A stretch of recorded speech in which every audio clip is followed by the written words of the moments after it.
देखिए, भारतीय जनता पार्टी लगातार अपने अलायंस पार्टनर को कमजोर करने के प्रयास में लगी हुई है और कमजोर करने के लिए तरह तरह का प्रयोग कर रही है।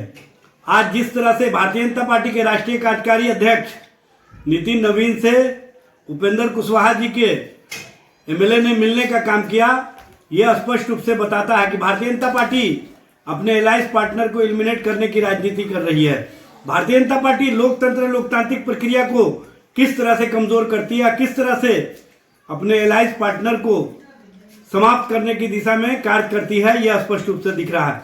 जिस तरह से भारतीय जनता पार्टी का किर देखने को मिल रहा है, जिस तरह से भारतीय जनता पार्टी के राष्ट्रीय कार्यकारी अध्यक्ष से बार बार उपेंद्र कुशवाहा जी के एमएलए मिल रहे हैं, ये बताने के लिए काफी है कि भारतीय जनता पार्टी अपने सहयोगी दलों के साथ किस तरह का व्यवहार करती है, किस तरह से लोकतांत्रिक प्रक्रिया को अपने ही हाथों से समाप्त करने का प्रयास करती है और अपने अलायंस पार्टनर को एलिमिनेट करने की जो राजनीति करती है वह स्पष्ट रूप से दिखता है। इस तरह पहले स्वास्थ्य व्यवस्था को ठीक करे और स्वास्थ्य विभाग जिस तरह से लुंज पुंज हो गया, जिस तरह से स्वास्थ्य विभाग बिहार में स्वास्थ्य व्यवस्था को कहीं ना कहीं चरमरा दिया, यह स्पष्ट रूप से दिखता है।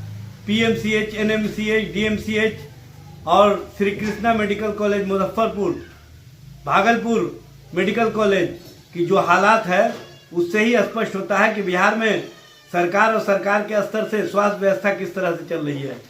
नीतीश कुमार जी ने आज सरकारी डॉक्टरों के प्राइवेट प्रैक्टिस पर रोक की बातें की है।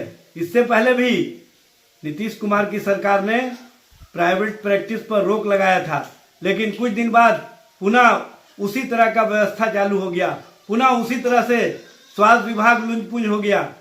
आखिर कारण क्या है? स्वास्थ्य विभाग को बेहतर करने के लिए सरकार के स्तर से गंभीर प्रयास नहीं होते हैं, गंभीरता नहीं दिखाई जाती है। डॉक्टर के प्राइवेट प्रैक्टिस को रोक देने भर से बिहार में स्वास्थ्य व्यवस्था नहीं ठीक हो सकता है। इसके लिए गरीबों को बेहतर इलाज के लिए बेड की व्यवस्था होनी चाहिए, गुणवत्तापूर्ण चिकित्सा व्यवस्था होनी चाहिए और जांच की व्यवस्था होनी चाहिए।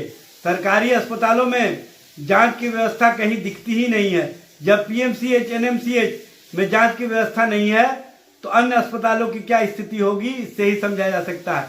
मुख्यमंत्री करने का काम किया था। लालू जी के सहयोग से नीतीश कुमार की राजनीति उस समय बची थी जब आरसीपी कहीं ना कहीं जनता दलियों की राजनीति को अपने हिसाब से चलाना चाहते थे और भारतीय जनता पार्टी के अनुसार जनता दलियों को विलीन कराना चाहते थे। लेकिन समय रहते नीतीश कुमार जी ने आरसीपी से पार्टी को बचाने का काम किया।